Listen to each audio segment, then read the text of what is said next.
Breaking చూస్తున్నారు. మాచర్ల మాజీ MLA Pinnelli రామకృష్ణారెడ్డికి court remand విధించింది. పిన్నెల్లిని నెల్లూరు జైలుకు తరలించారు. 4 కేసుల్లో 2 పిన్నెల్లికి బెయిల్ వచ్చింది. మరో 2 కేసుల్లో రిమాండ్ విధించారు. పాల్వాయి గేటు ఈవీఎం కేసు, మహిళను బెదిరించిన కేసులో బెయిల్ వచ్చింది. టీడీపీ ఏజెంట్ నంబూరిపై దాడి, కారంపొడిలో సీఐపై దాడి కేసులో మాత్రం రిమాండ్ విధించింది కోర్టుకు తీసుకెళ్లే టైంలో మాచర్లలో స్వల్ప ఉద్రిక్తత నెలకొంది.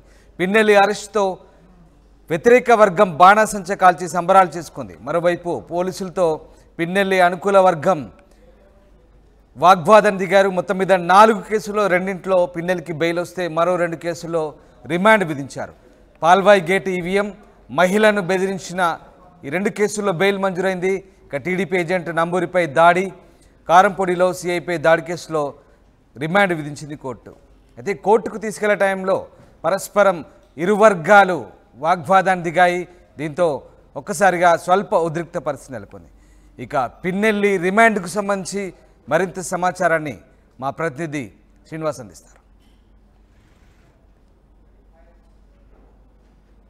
మాచర్ల మాజీ ఎమ్మెల్యే పిన్నెల్లి రామకృష్ణారెడ్డిని కొద్దిసేపటి కిందటే నెల్లూరు సెంట్రల్ జైలుకి తీసుకుని రావడం జరిగింది రిమాండ్ మీద. ప్రస్తుతం సార్వత్రిక ఎన్నికల్లో ఆయన ఈవీఎంలు ధ్వంసం చేయడం, అదేవిధంగా అక్కడ బూత్లో ఉన్న ఏజెంట్ మీద దాడి చేయడము, సిఐ మీద దాడి చేయడం తదితర కేసుల మీద ఆయన రాత్రి అరెస్ట్ చేయడం జరిగింది. అయితే రాత్రి 4 గంటలకు ఆయన తీసుకొని నెల్లూరు బయలుదేరడం జరిగింది. ప్రత్యేక భద్రత మధ్య ఆయనకు తీసుకుని వచ్చి ఇందాక అంటే 9 గంటలకు నెల్లూరు కేంద్ర కారాగారంకు తీసుకుని రావడం జరిగింది. సుమారు ఒక 50 మంది పోలీసు బలగాల మధ్య ఇక్కడికి తీసుకుని రావడం జరిగింది. అయితే రామకృష్ణారెడ్డితో పాటు వాళ్ళ అనుచరులు కూడా పెద్ద ఎత్తున నెల్లూరు సెంట్రల్ జైలుకి చేరడం జరిగింది. అయితే రామకృష్ణారెడ్డి మీద సుమారు ఒక 60 కేసుల వరకు ఉన్నాయి. గత కొంతకాలం నుంచి ఆయన బెయిల్ మీద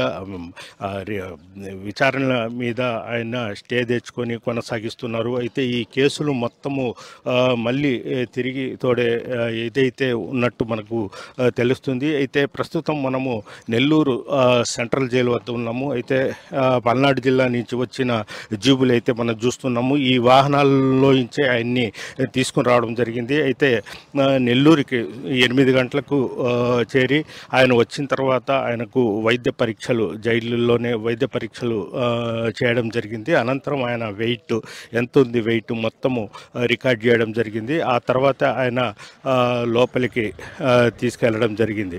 అయితే అతనికి ప్రత్యేకంగా అంటే పొలిటికల్ ఇది కాబట్టి అతనికి ప్రత్యేకంగా ఒక బ్యారేజ్ సెల్ ఇస్తారా, లేదంటే సహజ మామూలు రిమైండ్ ఖైదీలతో పాటు అతన్ని కూడా పెడతారా అనేది కూడా తెలియాల్సి ఉంది. అయితే మొత్తం మీద ఈ పార్టీకే వాళ్ళ న్యాయవాది ఒక పిటిషన్ కూడా దాఖలు చేసినట్టు మనకు తెలుస్తుంది. అయితే పిన్నెల్లి రామకృష్ణారెడ్డి గతంలో ఎమ్మెల్యేగా పనిచేశాడు, పొలిటికల్ పనిచేశారు కాబట్టి అతనికి ఒక ప్రత్యేక గదిని కేటాయించాలి, అదేవిధంగా ప్రత్యేకమైన ఫుడ్ కూడా ఏర్పాటు చేయాలని కూడా జైల్లో వాళ్ళు కోరడము జరిగింది. అయితే దీని మీద ఎలా అది జైలు అధికారులు ఎలా స్పందిస్తారనేది కూడా మనం వేచి చూడాల్సి ఉంది. అయితే ప్రస్తుతం మనము చూస్తాము ఈ వెహికల్స్ అంటే మన వీడియో జర్నలిస్ట్ ప్రదీప్ చూపిస్తున్నాడు కదా, ఈ వెహికల్స్లోనే వచ్చేది ఏపీ 18, 34, 80 అదేవిధంగా ఈ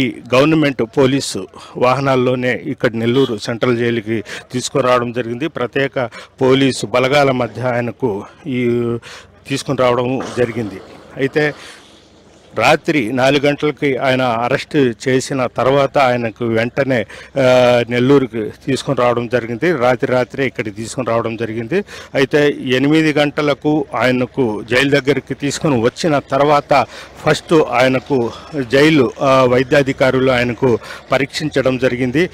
ప్రస్తుతం మనం చూస్తున్నాము ఈ ప్రాంతంలో ఉండే పోలీస్ జీపులు వెళ్ళే ఆ ప్రాంతంలో రోడ్డు పక్కన ఆగే వాహనాలు మొత్తం రామకృష్ణారెడ్డికి సంబంధించిన వాళ్ళ అనుచరులు ఆయనతోనే రావడం జరిగింది.